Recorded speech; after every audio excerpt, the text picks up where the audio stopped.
Yo, what is going on, guys? Tyroke here, and man, I just got up. I'm a little tired, but when I was at work yesterday, my boy Ben, he actually told me about the Vita trying to make a comeback, or there's actually a bunch of games coming to the Vita. Now, all of you guys already know how I personally feel about the Vita and what Sony basically did with it, which was just say, screw you guys get new games, and basically had nothing to show, and that was for 2 conventions. Actually, no, maybe 3 conventions, because Tokyo Game Show.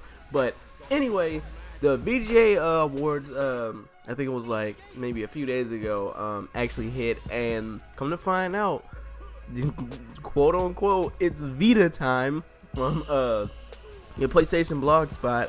Apparently there's a bunch of Vita games coming, but are the games actually worth getting, or are they just a bunch of indies yet again? Now, like I said, there's nothing wrong with indies, but at the same time, like come on now. But anyway, the gameplay you are seeing on the screen is Castlevania Lord of Shadows 2, which is possibly, I'm so mad because I never got to play the first one. I have to get the first one now. This game is too crazy, and I've been playing Castlevania since the Nintendo and Super Nintendo, but I missed out in the PlayStation 2 era, so I mean, the game is too freaking good. But anyway, let me go ahead and get started. So I'm gonna provide the link down in the description below, but I'm gonna go ahead and look at it because I got it pulled up right now. Here is the blog. It's Vita time! Third party bringing more titles to PS Vita. Now, at first when I said it's Vita time, I was like, yo, we about to get a bunch of games. And then it said third party. I'm like, oh. But, I mean, like, I wouldn't mind that. And then there's, I'm just going to go down the list of games. We have Super Time Force Ultra, which, you know, I honestly don't even know what this is. It looks like it's fun. It looks like it's fun. Then we have Towerfall Dark World. I'm not big on that. We have the Banner Saga, which critically acclaimed role-playing game, coming to Vita. Saga is beautiful, hand-done animation, combat. I don't know. It's one of those tactical games. I think that might be okay, but I don't know. Then we got Octodad, which everybody has seen. Octodad, it's just an octopus like messing everything up. Then we got Broken Age. Wait, why does that just say PS4? What? Why is that in this category? But anyway, I don't even know why that's in the category. Here's the kicker: Resident Evil Revelations 2. Quote unquote coming to the Vita. If that happens, I might just cop it on the Vita, because I don't know, man, that might be a game that really might want to make me get a Vita, buy a game for the Vita. That's actually nice, but then again, people keep saying this is a rumor, but I don't know, man. That's good. At least they got that. And then it goes to Darkest Dungeon, which is like, and I don't know, this game just looks weird. It looks like it's a little different, I would have to say. The art style I actually really like. And then there's this game that I cannot pronounce, Suikoden. I don't even know how to pronounce his name, but this looks like I swear I've heard of this game before, but it's like a famous RPG. I personally never really played it. I don't think it kind of reminded me of a game that I played on the Super Nintendo. The name sounded like that, but it was like a RPG, but it was not turn-based at all. It was like free roam combat and stuff, and it was dope. There was this one dude who turned into a freaking werewolf, and his wolf died with him, and he just went berserk. And there was this one thief, I remember that. There was a warrior. That game was so dope. I thought this was it, and I got so mad because I was just like, oh my god, if they would have brought that, I would have played that game, because that game was amazing. But that was the list so far. And one thing I would love to point out is the comments on this blog, which is basically people say, yo, all ports, all indies, blah, blah, blah, blah, blah, blah, blah. And people are saying the same thing, just talking about that one game that I was just talking about, Suikoden, whatever it's called. And people are actually happy that they're saying Revelations 2. People are really talking about that game. So that's pretty nice that the Vita is at least getting some kind of love. But also, at the same time, all those games except for like maybe 2, I might actually want. And that, I mean, I have no problem with that. You can bring out games to appeal to a bunch of different people. That's cool. But I don't know, man. Like, Resident Evil Revelations 2 looks nice.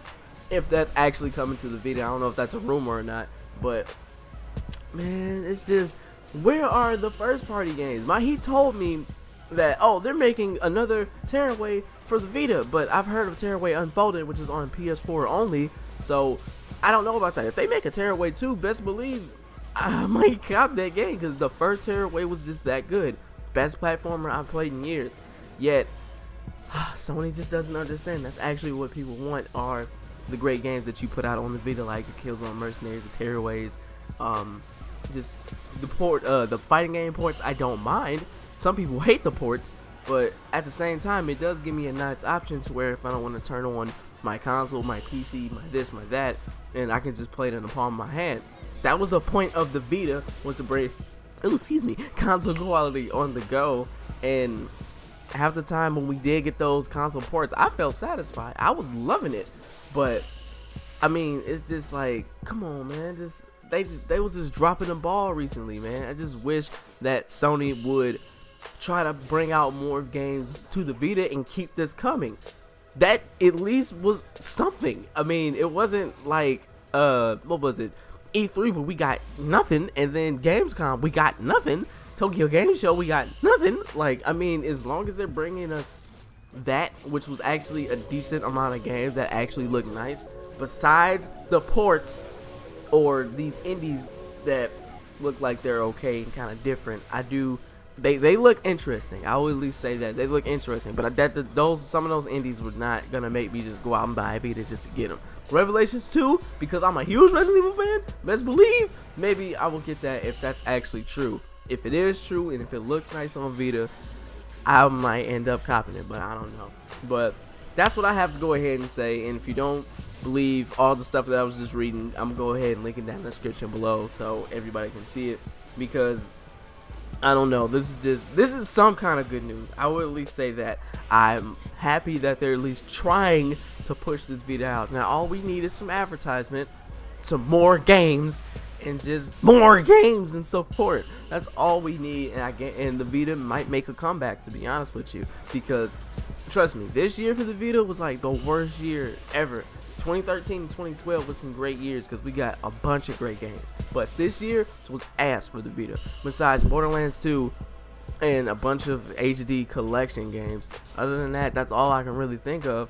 But I mean, at least we're getting something. At least Sony is trying to push something out. But best believe, I won't forget what Sony tried to do with this console, which is basically push it under the rug. At least they're trying to push it out now. So thank you guys for tuning in. I hope you enjoyed it. Go ahead and leave a comment down below on what you think about the games or what you might want on the Vita, because if Capcom is working with them, hey man, Devil May Cry needs to be on the Vita. But thank you guys for tuning in. I hope you enjoyed it. Like, comment, subscribe, and that is it, guys. Tyrogue is out.